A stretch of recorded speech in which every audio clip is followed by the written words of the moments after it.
Education stakeholders in Kapedo are raising the alarm over the increase in cases of underage pregnancies and school dropouts in the area. Now, these incidents have been linked to the perennial cases of insecurity in the area.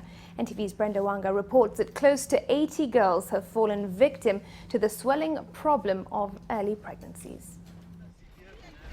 The road to Kapedo is riddled with all manner of challenges. But the rough terrain is just the least of the problems here.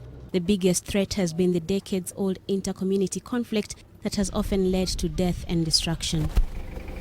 The tiny center remains marooned, the community here kept from the outside world by the hills and valley, but also the gunmen often lurking in the very hills that give this place its haunting beauty.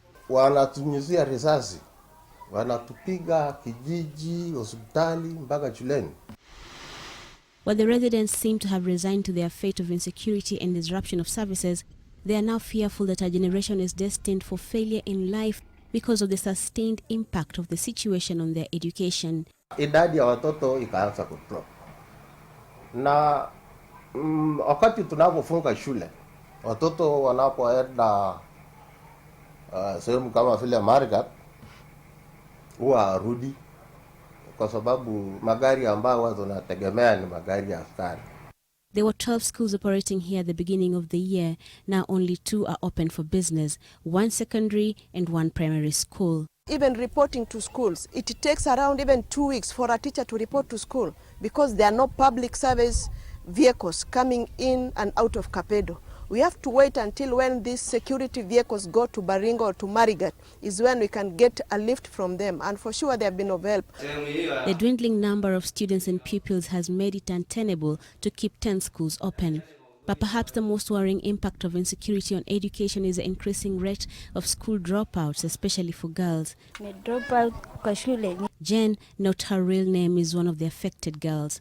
There are about 75 girls in a similar situation here. Tunapata watoto anapata mimba ikiwa watoto wadogo. Naribiwa na watu ya nchi kwa sababu ya shida mingi. Shida ya njaa, shida ya security.